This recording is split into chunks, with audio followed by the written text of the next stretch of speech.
How many of you watch late-night comedy news shows such as SNL, The Daily Show, or The Colbert Report?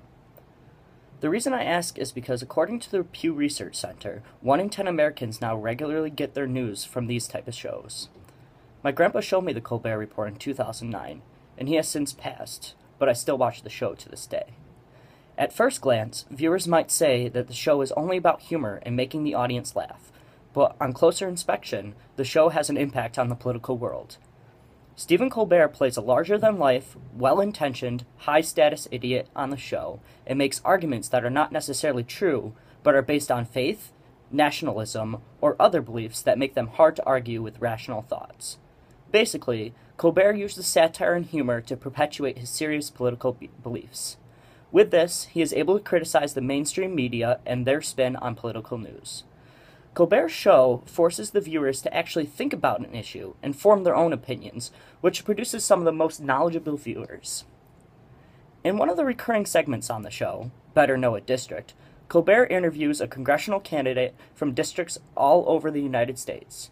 These guests have both been Republicans and Democrats, and sometimes the interviews don't even have questions that relate to politics. For example, on an episode that aired on March 24th of 2014, Colbert interviewed J.K. Butterfield, the congressional representative from North Carolina's 1st District. Topics of the interview revolved around barbecue and Butterfield's physiological race, two things that really don't have an impact on what he plans on doing in office. The interesting thing, though, is that these type of interviews still have an impact on the election. Studies have shown that Democratic candidates see a temporary increase in donations after appearing on the show, and Republican candidates see a temporary decrease in their donations after appearing. This could be due to a larger media strategy, but it's still interesting to note that Colbert might have an impact, even when the content suggests that the viewers shouldn't be affected. But sometimes Colbert's satire has important implications.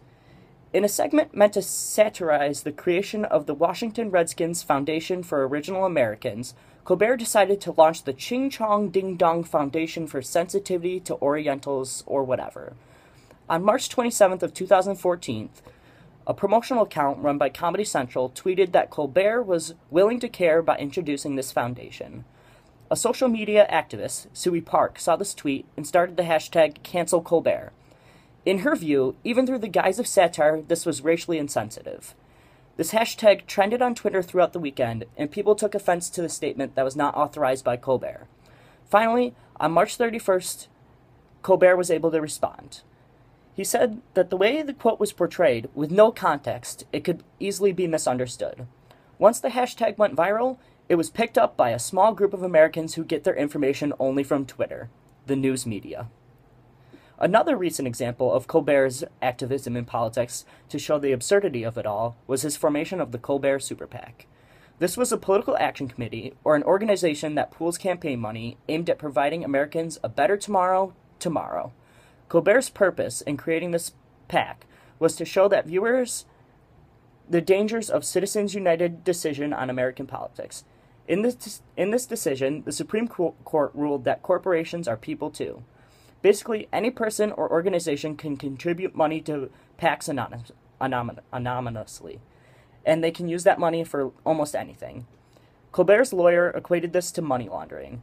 After dissolving his super PAC, Colbert was allowed to disperse his money however he saw fit, without having to inform the IRS where it went. Although he gave it all to charity, the possible dangers of real super PACs were still seen by the viewers. This has had major impact on campaign finance reform, making people realize that things need to be changed. Recently, it has been announced that Colbert will be taking over for David Letterman on The Late Show. He will also be dropping his character, which means no more satire. This leaves a void in late-night comedy activism. Colbert was able to pave the way, and hopefully someone can come in his place and have maybe an even larger impact. What's important, though, is that he does have a year left, and he should make the most of this year. Thank you.